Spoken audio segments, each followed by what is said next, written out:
인간의 삶이라는 것은 한 번 살아갑니다. 한 번 태어나서 죽으면 끝나버리죠. 수많은 사람들이 태어나고 있고 죽어가고 있지만 내 삶의 탄생과 죽음은 하나입니다. 내가 태어났으면 태어난 것이요, 내가 죽으면 죽음이라는 거죠. 우리는 이렇게 지금을 살고 있습니다. 그렇다면 시간의 흐름에 따라서 지나버릴 삶을 여러분들은 행복하게 사십니까? 아니면 불행하게 사십니까? 행복하지 않으면 하느님 나라에 들어갈 수가 없어요. 예수님께서 말씀하십니다. 가진 사람은 더 많이 가질 것이요, 별로 가지지 못한 사람은 가진 것마저 빼앗길 것이다 라고 말씀을 하시는데, 이 말씀은 여러 가지 의미가 있지만 우리가 세상을 살면서 정말 고통스럽고 힘들어하고, 물론 타의에 의해서 당하는 고통이 아니라 충분히 이겨낼 수 있음에도 불구하고 이겨내지 못하고 고통 안에서 헤어나오지 못한다면 그 사람은 천국에 들어가기가 참으로 쉽지가 않습니다. 그래서 하느님의 심판에 대해서 우리가 다시 한번 생각해 봐야 하는데, 심판은 무엇이죠? 심판, 그러면 마치 하느님께서 굉장히 엄한 모습으로 우리를 벌하시는 것만 생각하지만, 심판이라는 것은 하느님께로부터 우리에게 오는 것이 아니라 내가 선택하는 것입니다. 죽음이라는 것은 당하는 것일 수도 있지만 선택하는 것일 수도 있죠.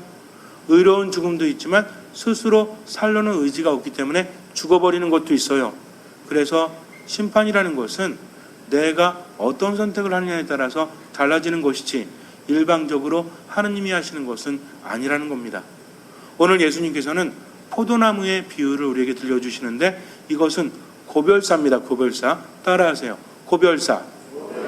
고별사는 보통 언제 하죠? 헤어질 때 하는 것이 고별사인데, 죽기 전에 하는 고별사를 우리가 뭐라고 부르죠? 죽기 전에 하는 고별사. 안녕, 나 갈게 하면서 하고 싶은 말 마지막으로 남기고 가는 거 있죠? 이걸 뭐라고 불러요? 유언이라고 부릅니다. 예수님의 고별사는 유언과도 같은 거예요. 먼 길을 떠나시는 것이 아니라 이제 십자가의 길을 가시고 죽음으로 가셔야 하기 때문에 제자들을 모아놓고 아주 중요한 고별사를 하시는데, 두 번째 고별 담화에 속합니다. 그러면서 예수님께서 나는 포도나무요, 너희는 가지로다. 그리고 나의 아버지는 농부이시다 라고 말씀을 하십니다. 그런데 여기에서 심판이 엿보이는데, 열매를 맺는 가지는 더 가지치기를 해서 많은 열매를 맺게 하지만 열매를 맺지 못하는 가지는 잘라버려진다. 그리고 말라서 땅에 떨어지면 어떻게 한다? 사람들이 그것을 모아다가 불에 태워버린다라고 말씀을 하십니다. 심판이기 때문에 좀 무섭죠. 열매를 맺지 못하면 어떻게 된다? 그러니까 불안해요. 내가 열매를 맺지 못하면 나 또한 말라 비틀어져서 불에 던져지는 것이 아닌가 라고 생각하면서 조금은 무서울지도 몰라요. 그런데 다시 한번 생각해 보세요. 예를 들어서 진수성찬을 이렇게 차려줬어요. 마음껏 먹으라고. 근데 먹질 않습니다. 그리고 굶어 죽었어요. 그럼 누구 탓이에요? 음식을 차려주는 게 더 힘듭니까? 떠서 먹는 게 더 힘듭니까? 우리 자매님들 정성껏 음식 차려가지고 맛있게 먹으라고 했는데 안 떠먹으면 어때? 떠먹을 의지조차 없다면 그 사람은 살만한 가치가 없지 않습니까? 하느님의 심판이라는 것은 두렵게 우리에게 다가오는 것이 아니라 이미 차려진 밥도 먹지 않아서 힘을 내지 못하고 죽어가는 것과 같다라는 것입니다.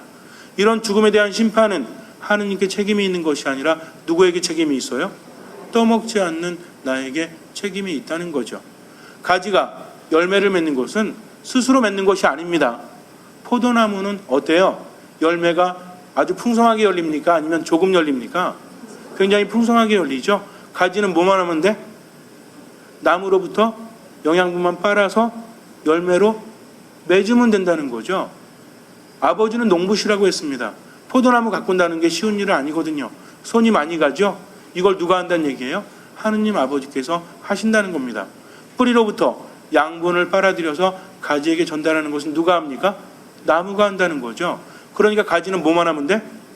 그 양분을 받아들이고 농부의 손길을 그저 받아들이고 그대로 열매만 맺으면 된다는 것입니다. 그래서 가지가 열매를 맺는다는 것은 어려운 일입니까? 아니면 어렵지 않은 일입니까? 어렵지 않은 일이에요. 비교적으로. 나무에 비하면, 농부에 비하면 쉬운 일이라는 거죠. 그런데 이것도 하지 않아서 열매를 맺지 못한다면 그 자체로서 잘려지는 것은 너무나 당연하지 않습니까? 그런데 이러한 하느님의 심판은 우리 인생과도 연결이 된다는 거죠. 두 가지 인생이 있습니다. 하나는 먹고 살기 편하면서 그냥 스스로 누리면서 아무 의미 없이 흐르는 시간에 따라서 그냥 자기만을 위해서 살아갔어요. 그리고 마지막에 눈을 감습니다. 또 하나의 인생이 있습니다. 조금은 힘들어도 다른 사람에게 가치 있는 인생을 살아요. 다른 사람에게 의미를 주고 나를 통해서 사람을 살리면서 그렇게 살아가는 사람이 있습니다. 여러분들은 어떤 인생을 살고 싶으십니까? 그냥 배부르게 먹고 편히 잘 있고 잘 살다가 눈 감는 거? 100년을 산다 한들 200년을 산다 한들 무슨 의미가 있어요? 우리들의 삶이라는 것은 지금 살아있기 때문에 죽음에 대한 두려움이 있을 수밖에 없죠. 그러나 한번 생각해 보세요. 죽음이라는 것이 아무리 대비한다고 할지라도 피해갈 수 있습니까? 아무도 피해갈 수 없거든요.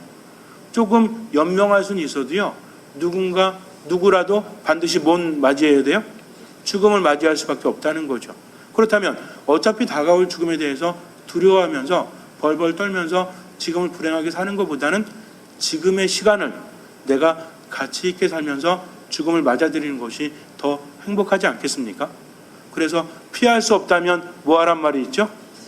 유격장에 가면 그런 거 써 있죠? 피할 수 없으면 즐겨라. 근데 즐기는 사람은 본 적이 없어요. 왜냐하면 미련이 남아있기 때문에. 그래서 미련하게 사람은 세상을 살아갑니다. 우리가 미련한 이유는요, 미련이 남기 때문에 그래요.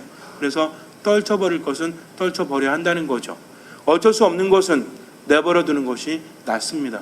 죽음에 대해서 아무리 걱정해도 죽음을 피해갈 수 없다면, 그렇다면 죽음에 대한 걱정은 안 하는 게 낫겠죠? 어떤 걱정을 하는 게 더 좋아요? 살아가는 걱정을 하는 것이 더 낫다는 것입니다. 다시 한번 묻겠습니다. 여러분들은 의미 있고 가치 있는 삶을 살아가고 싶으세요? 아니면 그럭저럭 그냥 나만을 위한 삶을 살다가 죽고 싶으세요? 의미 있고 가치 있는 삶이 더 행복하지 않습니까? 그것이 인간을 더 행복하게 한다는 거죠. 요즘에는요, 정신적인 병들이 너무 많아요. 심리적인 병들이 너무나 많습니다. 그래서 목숨은 붙어 있지만, 육체적으로는 살아있지만 정신은 점점 죽어간다는 거죠. 행복함을 느끼지 못합니다. 우리는요, 저는 우울증 없었거든요. 저는 뭐 불안증 같은 거 없습니다. 라고 병명은 없다고 할지라도 행복하지 않다면 뭐가 난 것입니까? 즐겁지 않다면 뭐가 더 낫다라고 말할 수 있겠습니까? 그래서 인간의 삶이라는 것은 아프지 않고 우울하지 않은 것이 최선이 아니라 태어났으면 어떻게 살아야 된다? 행복하고 기쁘고 즐겁게 살아야 된다. 그렇게 해야만 나중에 천국에 갈 수 있다는 거죠. 근데 우울하게 살고 맨날 불안하게 살고 힘들게 살면 천국에 가지 못해요. 억울하죠? 아니, 하느님이 우리 사랑하시는데 내가 세상에서도 그렇게 고통스럽게 살았는데 왜 천국도 가지 못합니까? 라고 말할지 모르겠지만 아까도 말씀드린 것처럼 그것은 하느님께서 그렇게 하시는 것이 아니라 누가 선택한 거다? 내가 선택했다는 거죠. 그런데도 그것을 깨닫지 못한다면 우리들의 삶은 바뀌지 않습니다. 신앙에 있어서 가장 중요한 것은 우리를 변화시켜 주시는 분은 누구시죠? 하느님이십니다. 그러나 변화에 응답하는 건 누구예요? 나라는 거죠. 그런데도 삶이 변화되지 않는 것은 하느님이 변화시켜 주지 않으셔서가 아니라 내가 응답하지 않아서 바뀌지 않는 겁니다. 그러니까 핀트를 잘 맞추셔야 돼요. 자꾸만 하느님 탓만 한다고 해서 내 인생이 변화되는 것이 아니라 누가 변화해야 된다? 내가 변화되어야 된다는 거죠. 우리는 지금 확인을 했습니다. 그 누구나 가치 있는 삶을 살고 싶다고. 그런데 가치 있는 삶이라는 것은 열매를 맺는 겁니까? 열매를 맺지 못하는 겁니까? 열매를 맺는 거죠. 열매를 맺으면 나도 행복할 수밖에 없어요. 예수님께서 우리에게 하신 말씀 중에 이런 말씀도 있습니다. 열매를 맺게 되면, 그러니까 내가 그 안에 머무르고 그가 내 안에 머무르면 많은 열매를 맺을 것이다. 그리고 그 열매를 맺게 되면 그 사람은 행복하죠. 왜? 청하는 것은 무엇이든 그대로 이루어질 것이기 때문입니다. 그래서 열매를 맺는다는 것은 일방적으로 다른 사람을 위해서만이 아니라 자기가 원하는 것도 얻을 수 있는 최상의 삶을 의미한다는 거죠. 근데 여기서 중요한 것은 이러한 삶은 나 혼자서 이룰 수 있어요, 없어요? 이룰 수가 없습니다. 여러분들은 무엇 때문에 고민하십니까? 아니, 나도 잘 살고 싶은데요. 사람들에게 사랑을 전해주면서 행복을 전해주면서 저도 행복하고 싶습니다.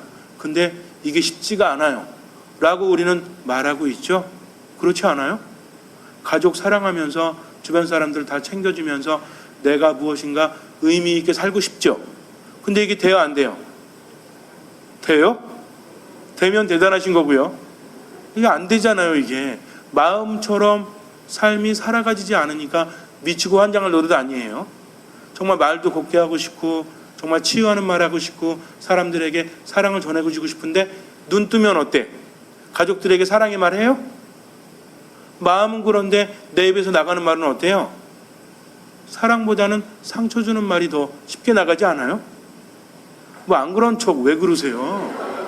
그러니까 부부지간에도 부모 자식간에도 사랑하는 마음은 있는데 이게 잘 안 되잖아요. 밖에 나가서 딴 사람한테는 친절할 수 있지. 근데 집안에 있는 사람들한테는 왜 그게 안 되죠? 그러니까 가족끼리 뭐라 그래? 밖에서 하는 거 반만 집에서 좀 해라. 이렇게 말하지만 사실은 내 가족을 가장 사랑하는 것은 누굽니까? 나 자신이라는 거죠. 근데 이게 쉽게 되지 않아요. 왜 그런지 아십니까? 힘은 없는데 혼자 하려고 하니까 내 안의 문제를 이겨낼 수 있는 힘조차 남아있지 않은데 어떻게 다른 사람에게 사랑을 전해줄 수 있겠습니까? 마음과는 별개거든요. 힘이 있어야 무엇을 하는데 그 힘이 없기 때문이죠. 예수님께서는 가지에게 일방적으로 열매를 맺으라고 하지 않으십니다. 뭐라고 하십니까? 너희는 나 없이는 아무것도 할 수 없다. 나는 포도나무요 너희는 가지다. 이 말씀만 듣고 있죠. 그 다음 말씀이 뭡니까? 가지가 나무에 붙어 있지 않으면 열매를 맺을 수 없지만 나무에 붙어 있으면 열매를 맺을 수 있다라는 거죠. 우리가 세상을 살아가면서 가장 해야 될 것은 뭐냐면 주님 안에 머물러 있어야 한다는 겁니다. 머물기만 하면 주님께로부터 힘을 받아서 나도 행복할 수 있고 다른 사람도 행복하게 할 수 있기 때문에 그렇죠. 근데 문제는 뭐냐면 생각은 하지만 삶 자체가 하느님 안에 머물지 못하니까 내가 힘을 얻지 못하고 치유받지 못하니까 남도 살리지 못하는 겁니다. 그래서 야 이제는 하느님 안에 머물러야 되겠다 라고 마음은 먹는데 어떻게 하는 게 하느님 안에 머무는 거죠? 하느님 제 안에 오세요. 주님 제 안에 오세요. 노래하면 하느님 내 안에 오시나요? 그것이 아니죠. 어떻게 하면 돼요? 오늘 제1독서에서 우리에게 말해주고 있습니다. 제2독서에서 한번 펴보세요. 50페이지 밑에서 두 번째 줄 23절 피셨습니까? 함께 읽도록 하겠습니다. 시작. 그분의 계명은 이렇습니다. 그분께서 우리에게 명령하신 대로 그분의 아드님이신 예수 그리스도의 이름을 믿고 서로 사랑하는 것입니다. 그분의 계명을 지키는 사람은 그분 안에 머무르고 그분께서도 그 사람 안에 머무르십니다. 자, 거기까지 잘 아시겠죠? 어떤 사람이 그분 안에 머무는 겁니까? 그분의 계명을 지키는 사람이라는 거죠. 그리고 그분의 아드님이신 예수 그리스도 이름을 믿고 서로 사랑하는 계명을 지키는 것, 이것이 바로 그분 안에 머무는 겁니다. 한 장 넘기시면요 52쪽에 요한복음 15장 7절이 있죠. 함께 읽겠습니다. 시작. 너희가 내 안에 머무르고 내 말이 너희 안에 머무르면 너희가 원하는 것은 무엇인지 청하여라. 너희에게 그대로 이루어질 것이다. 우리는요 많은 것을 청합니다. 그런데 내 방식대로 청하죠. 주님께서는 이미 알려주셨는데 그래서 어떤 상태에서 청해라? 그냥 청하지 말고 내 안에 머무른 상태가 되면 그때 청하면 받을 수 있을 거라고 합니다. 근데 우리는요 청하기만 해요. 주님 안에 머물지를 않는다는 거죠. 저는 주님 안에 머물면서 청하는데요. 어떻게 머무셨습니까? 저는요 미사 참여도 열심히 하고요, 기도도 열심히 하고 말씀도 꼬박꼬박 묵상했고요, 아침마다 신부님 말씀처럼 감사합니다 3번 하면서 세상을 살아갔습니다. 이 정도면 된 거 아닙니까? 라고 말해요. 그 정도면 됐을까요? 됐을 수도 있고 안 됐을 수도 있어요. 그분의 계명을 지킨다는 것은 두 가지죠. 하나는 무엇입니까? 그분의 아드님의 이름을 믿고 사랑을 실천하는 것. 이것은 내적인 면과 외적인 면을 말합니다. 그분의 아드님의 이름을 믿는다는 건 뭐예요? 예수님의 이름을 믿고 온전히 신뢰하기 때문에 스스로 판단하지 않는다는 거죠. 어떤 사람이요, 삶이 너무나 힘들어가지고 우울해하면서 자포자기하면서 세상을 살아갑니다. 이 사람은 믿음이 있는 겁니까, 없는 겁니까? 믿음이 없는 거죠. 예수님께서 뭐라고 하십니까? 내 안에 머물고 나를 따라오면 살 것이다 라고 말씀하십니다. 스스로 살려고 하지 않고 나를 위해서 목숨을 바치는 사람은 살 것이요, 목숨을 살리려고 하는 사람은 죽을 것이다. 모든 것을 맡기라고 하셨죠. 그러니까 예수님께 모든 것을 맡긴 사람은 스스로 자포자기 해요, 안 해요? 안 한다는 거죠. 믿음이 있다라고 말은 하는데 삶을 보면 불평투성이야. 뭔가 확신도 없고 희망도 없어요. 이런 사람은 믿음이 있는 겁니까? 믿음이 없다는 거죠. 나 혼자만의 힘으로 불가능하니까. 예수님 뭐라고 하셨어요? 내 안에 머무르지 않고 아무것도 할 수 없다라고 하셨잖아요. 오늘 복음을 보면 너희는 나 없이 아무것도 하지 못한다라고 예수님께서는 말씀하시죠. 예수님 없이는 뭘 하지 못한다고요? 아무것도 하지 못한다. 그러면 내가 세상을 살아가면서 힘을 내는 것도, 내가 세상을 살아가는 것도 누구 없이는 못한다는 얘기죠. 예수님 없이는 못한다는 거죠. 그런데 그런 고민을 우리는 합니까? 세상을 살아가면서 때로는 관계적인 어려움이 있거나 인생에 대한 어려움이 있을 때 왜 이렇게 힘들지? 왜 이렇게 고통스럽지? 이것만 생각하지 지금 내가 주님과 함께하고 있나? 함께하고 있지 못하나? 이런 생각은 거의 하지 않는다는 거죠. 그러니까 어때요? 함께하지 못하니까 힘을 받지도 못하고 절망 속에서 하루하루를 살아갈 뿐이니까 열매를 맺을 수 있겠어요, 없겠어요? 간혹 맺기도 해요. 근데 이 열매는 어떤 열매야? 도구로 가득 찬 열매, 분노의 열매, 미움의 열매, 시기 질투의 열매를 맺기도 하죠. 그러나 포도는 무엇입니까? 풍성하게 열린 그것을 사람들이 먹기도 하고 뭘 만들어요? 포도주, 술을 만들기도 하는 이로운 열매라는 거죠. 그래서 우리가 어떤 열매를 맺느냐는 중요한 것은 그분께 대한 신뢰가 있느냐. 그리고 이런 신뢰가 있는 사람은 어때요? 세상을 어떤 눈으로 바라보겠어요? 신뢰가 없으면 절망 속에 있기 때문에 세상에 대해서 바라보는 눈이 긍정적입니까? 부정적입니까?